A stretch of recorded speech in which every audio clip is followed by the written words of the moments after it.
Good morning, warriors. Welcome to the U Movement. I am B, and I've had a permagrin plastered on my face since yesterday, and I owe a great deal of gratitude to the person that posed the question, what if I'm a narcissist? And then I made yesterday's video in response to that question, or what if I'm narcissistic? Sorry, I need to requalify that. It's had my mind going all day. I have to say, out of all of the videos that I have done, which is over 370 at this stage in the last 3 years almost, yesterday's video is by far the video that I am most proud of, without question. Along this journey, Soul said, I need you to start recording your journey before I even knew what the journey was, before I even knew I was awakening, before I even knew or comprehended myself that I was having a Kundalini awakening after my spontaneous Kundalini. I was in so much confusion, so much fear, so much anxiety throughout the majority of this project. And even though I had a background in theater, I was just like, okay, I'm going to feel the fear and I'm going to do it anyways.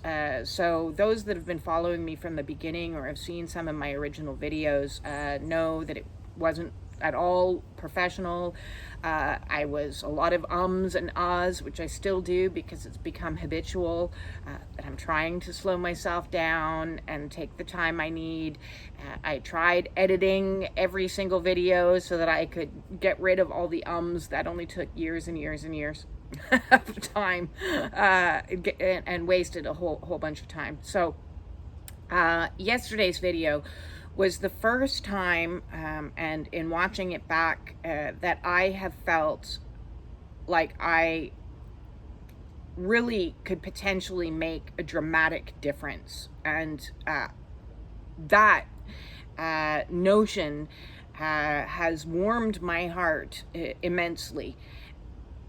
Because as much as I have wanted to assist other people going through their awakening process, because I know what it's like to be in dark night of the soul, I know what it's like to go through ego death, I know what it's like to experience multiple spiritual crises that were very bad.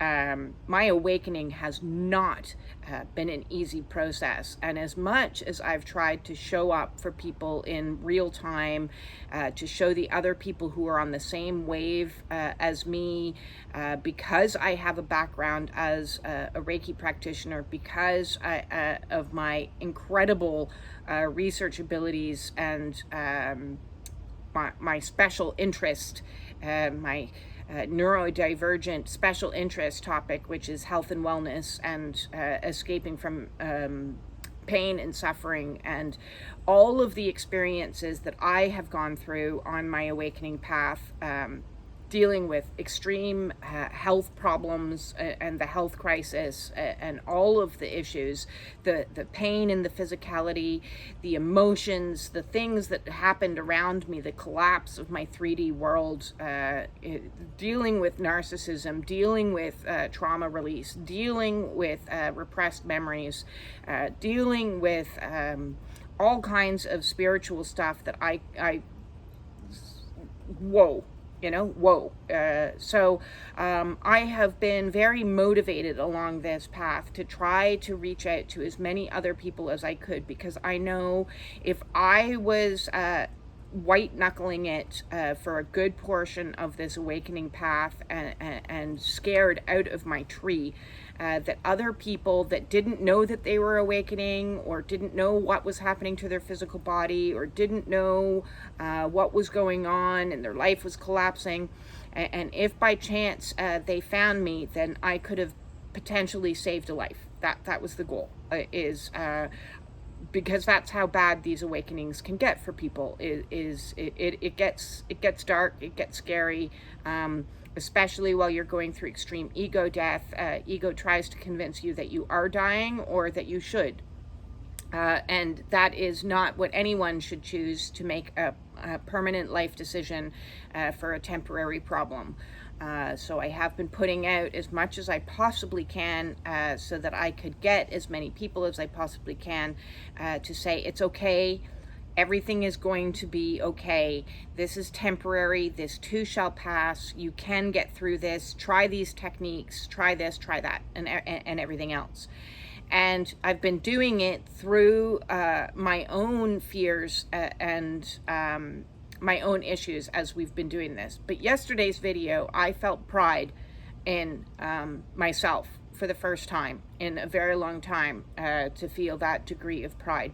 And the reason for it, if you haven't watched yesterday's video, please go and watch it. It was answering a question of somebody who posed the question, what do I do if I'm waking up to the reality that I have been living a life in narcissistic energy and I have been doing wrong things?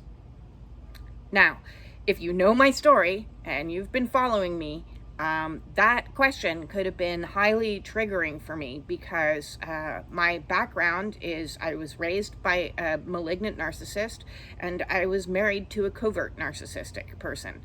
And I've had the energy of narcissism around me my entire life. That was my comfort zone. And to me, I equate it very much as being programmed, or programmed to love monsters. That's how I was programmed. I thought that people that treated me with disrespect, manipulated, lied, gaslit like there's no tomorrow, and stonewalled, silent treatment, ghosted, abandoned, didn't protect, all of these types of energies was my normal. And so I grew up and went out into the world, and because I had been programmed to think that this is what love was, I was severely mistreated and abused through most of my life. And so it would be logical for anybody that has experienced what I have experienced in life to become angry, to become bitter, to become vengeful. And I've actually been accused of those things, which boggled my mind, because I'm none of those things. When you learn to start standing up for yourself, when you learn to start erecting boundaries, and when you learn to start using your voice, that's not bitterness. That is showing up for yourself in empowered energy, and making ethical decisions. It is not in any way, shape, or form bitterness or vengefulness. Morality and ethics, when you start to realize and come to the new level of awareness that you have been abused, looks very, very different than vengeance. So to those that accused me of that, you might want to go study some ethics. Anyways, I wanted to address that because I wanted to talk about pride a little bit, and I also wanted to talk about boundaries, because when you're raised in this environment and programmed with these maladaptive beliefs about self, you become enmeshed in situations that are very detrimental to your well-being, and accepting that type of energy becomes your norm, as I've said. So when my awakening began, and I started erecting boundaries for the first time in my life, I didn't have a clue what a boundary was. I literally had no idea, because I wasn't raised with any. Any type of this is my personal stuff was infiltrated. It was like I had no rights to be me. I had no rights to my own opinions about things. I had no rights to privacy. I had no rights to protection. I had no rights. And that's the problem is, and you look at the chakra system, and I've done videos on this, each chakra has its own right. And the root chakra is its right to be, to just be.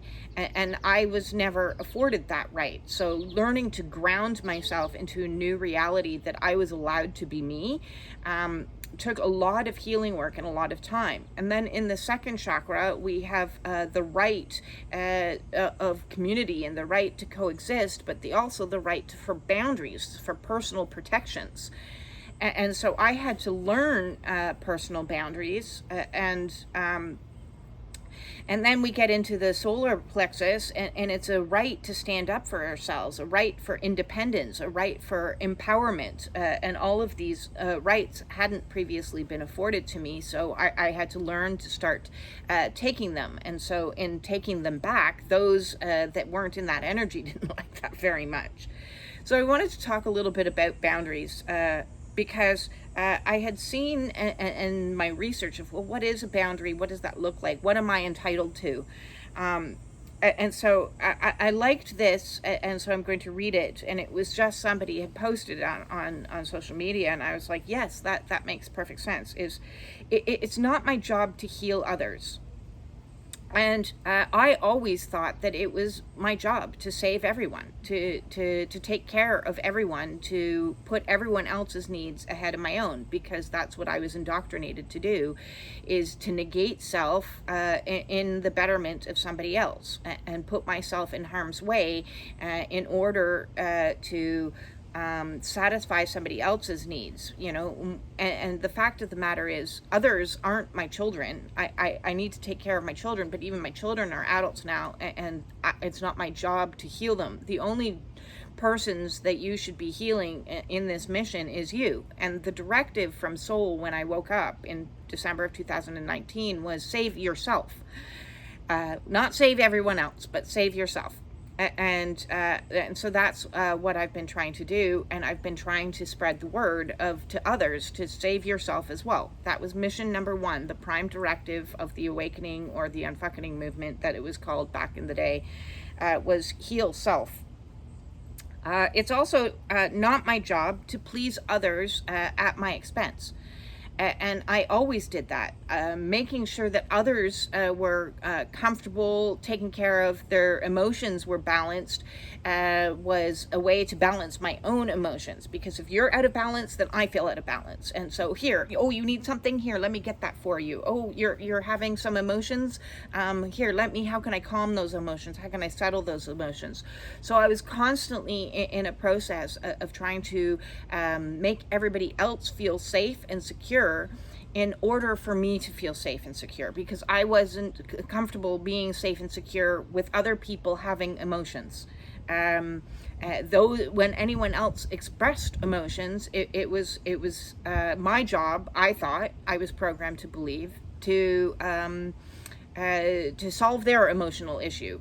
And in so doing, then I could be like, oh, okay, now I'm allowed to be calm again. So that was highly triggering way to live, in constant attachment to everybody else. And so learning that I am my own person, and I am not responsible for other people's emotions.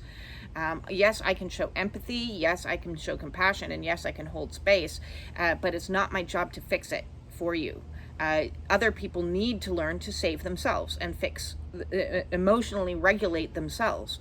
But because narcissistic individuals are so emotionally dysregulated, that becomes a 24-hour job in an empath, that empath narcissist paradigm that I've talked lots about, in trying to regulate their emotions. Make it work if the effort isn't mutual. And it's never mutual in a narcissist empath paradigm, because the empath is constantly negating self, trying to regulate somebody else. So when they're like, well, okay, is it my turn to have you take care of me now? No? Oh, okay. Oh, silence? Oh, okay. And so you learn you learn to continually compromise self and negate self, and your needs go unmet, and your wants go unmet, your desires go unmet, and go unheard, go unseen, just go learning that, hey, wait a second, I'm allowed to have my feelings, my emotions, and everything else, and this is the boundary between you and me, and you deal with your emotions and I'll deal with my emotions, was a huge learning curve. It's not my responsibility to tiptoe around other people's emotions. I can remove myself if it gets too much and create self and healthy distance. But it's not my job to tap dance, tiptoe, or anything else around other people's. And that was something that I was constantly doing. I should have worn tap shoes most of my life. Life would have been at least a little bit more interesting. Tapping over here and there, always trying to satisfy, I could, through my hypervigilance and empathy, I could always sense when somebody was teeter-tottering in their emotional imbalance, and so I'd be constantly like, whoa, okay, over here, okay, wait, don't get angry, oh, don't get emotional, oh, don't get upset, and so yeah, I could have been Gene Kelly by now. Anticipating others' needs constantly is being on a lookout for exactly that emotional imbalance, and seeing, okay, somebody's coming in the door, are you okay? What mood am I catching you in today? What is the environment that I'm catching you in today? And so I had to learn through this process for the last couple of years that if somebody needs me, they can ask for my help. It's not my job to, scan the situation like a superhero and then go, okay, I can see this is out of balance and I will fix this for you, And so I'd be constantly running in or texting or checking in on people, and it's up to them to say, hey, I need help. And that's a totally different type of situation, because then you're like, oh, okay, how can I help you? Instead of magically projecting and foreseeing and, you being in an energy of a superhero where you're swooping in before they've even asked a question. Predicting, that's the word I was looking for. Change myself to somebody else's liking. I didn't even know who I was. I was constantly adapting myself to every other situation, every other person in the room. It was particularly interesting in my awakening journey when I had two people that I would constantly adapt myself to in the room at the same time. Now, you want chaos? It is trying to change and adapt yourself to satisfy two people at once. That was all kinds of crazy, and put me at odds with myself, because I would always be in a state of allegiance to one person. And so when I was with this person, I was like, oh, how can I serve you? How can I adapt to your needs? And when I was with this person, I'd be doing the same. Now, when they were in the same room together, I tried to split myself in half and appease both of them at the same time. And that was all kinds of crazy, because I was constantly trying to shapeshift into what the other person needed me to be, and at no point was I being me, because I didn't even know who I was, because again, it goes back to that root chakra. I was never allowed to be myself. So on the flip side, what is my job then? If that's what my job isn't, what is my job? It is my job to heal myself. Yes, prime directive on the U movement: heal yourself. Listen to my own needs and desires. So start the process of listening and checking in with self and paying attention to your body. And I have a body playlist, and that's huge, because remember where I started was I was overweight, I was very sick because I hadn't been listening to my body, I'd been listening to everybody else. So when you're constantly trying to shape shift and to satisfy everybody else around you and not take care of yourself, you're completely and utterly abandoning self. And so I had to start to learn to show up for self and listen to self and pay attention to self, and take all of those amazing skills that I had cultivated into like hypervigilance, turn it inward, and start giving myself all the things that I had been ignoring, listening to my inner child, observing and scanning for my own shadow sides of self, paying attention to every ache, pain, every discomfort with your stomach, every sleep habit, hyper focus. And that's why on this awakening path you get isolated for a period of time, so that you can learn to do that and take all those focuses that you've been doing out here and turn them all within. All those eyes go within to look within.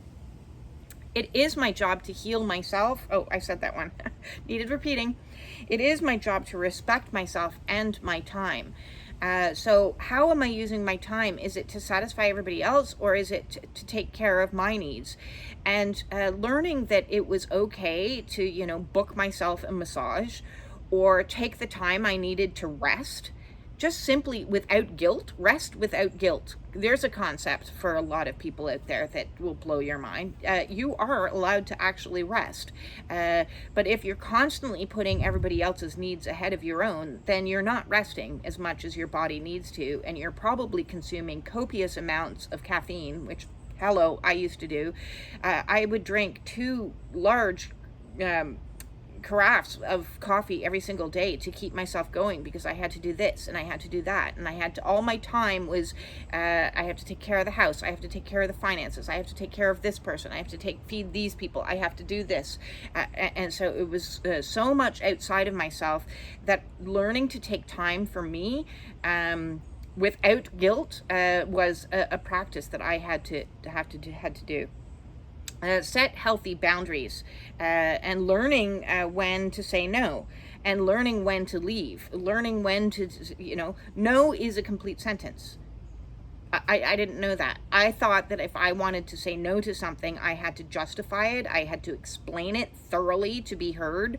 And I almost needed to present, a thesis paper of why this was something that I didn't want to do. And the same goes for, trying to justify why I did want to do something. It became like, yeah, but I want to do this because this would be, and what about, and ultimately negating all that personal power to somebody else, and learning to say no and yes to things. Yes, this is something that I want. No, this is something that I don't want. Yes, no, yes. It is, and you don't need to justify it. If you want to give an explanation, my tool that I seem to use that worked great was, I'll think about it.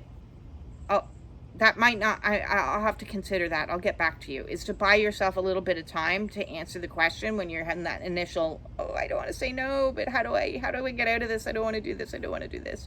As I'll think about it and get back to you. And then after 24 hours, I've thought about it, and no, that's not going to work for me. It was hard to learn to just short, concise sentences, rejecting something that is not in your highest and greatest good. And so also with that, learning to be very mindful with my yeses. Do I really want to do with it? Sit in the energy of the question, do I really want to do this? Do I really want to do this? And so where I started from in this video was talking about how proud I was yesterday, because yesterday, for me to be able to interact with somebody who is coming at an energy, who is,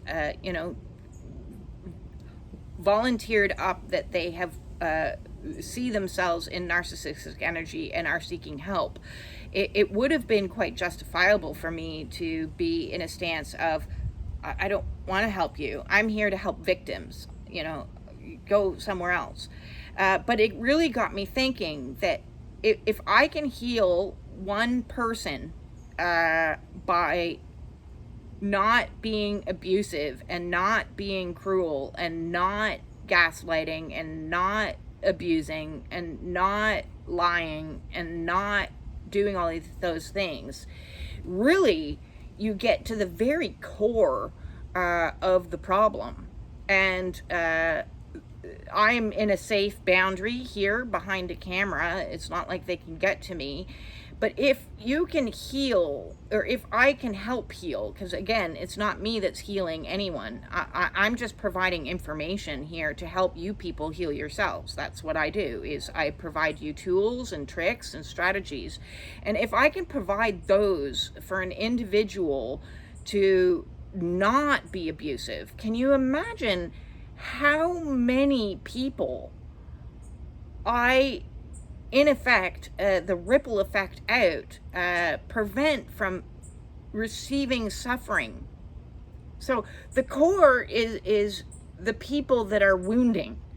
As much as I want to heal all of the people that have been wounded, that are in the same energy as myself and have been victimized by narcissistic abuse, if I had the potential with one video or with any of my videos to alter the trajectory of somebody's life so that they stop abusing, the ripple effect stops.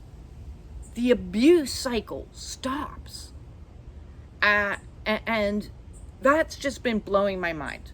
So I've been in this energy all night and this morning of like, yes, that is probably the coolest thing my soul has ever made me do ever.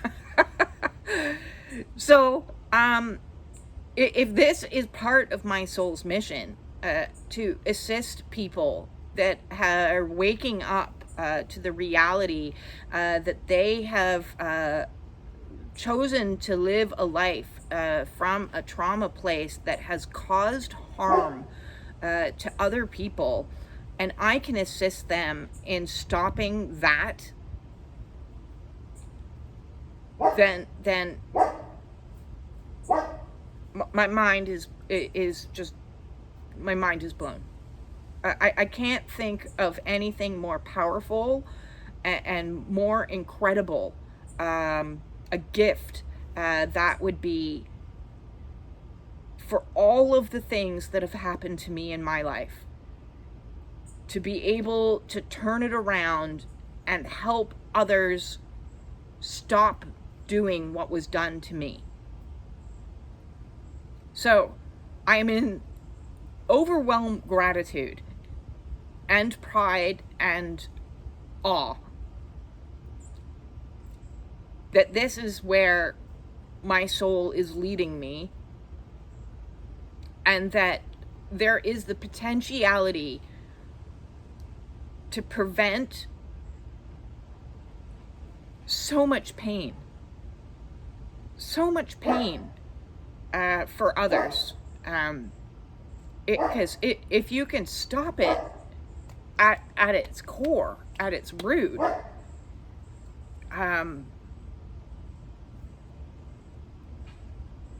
the effects are incredible. The effects would be incredible. So if you need my help, and you are waking up to the reality that your shadow sides of self are pretty ugly, and you are finding it difficult to find people that will help you, not judge you, but call you out on your bullshit, then I'm willing to do that. I'm willing and able. I have an incredible vantage point from where I sit, in recognizing and seeing the bullshittery. So if you come at me with an energy of manipulation, you're only hurting yourself. I do have the skills and the knowledge and the know-how and an incredible vision that has been afforded to me because of the amount of abuse I've endured. So I won't tolerate any bullshittery. My boundaries are pretty well intact, and my ability to spot nonsense is pretty astute at this stage of the game. So if you're serious about healing yourself and reach out, and we can set up a one-on-one to do that. And I can assist you face the shame and course correct your life back into a place of light. I'm willing to go into the dark places and hold space for you. I'm not willing to sacrifice myself. I'm not willing to tap dance around your ego. I'm not willing to put myself in any way, shape, or form in harm's way. And I will quickly shut down any bullshit. But if you want somebody that's going to be real and tell you the truth, because that's who I am. If you know my videos, I just say it as it is. I'm not going to I'm not going to mess around. But if you genuinely are awakening and you are looking for somebody to give you some guidance and some support to breaking the narcissistic energy that you carry within you, I'm your woman. So that said, I'm going to send you all my love, my compassion, and wish you all the very, very best on your awakening path, and hope you all find your way into less suffering and more light and more love. Peace out.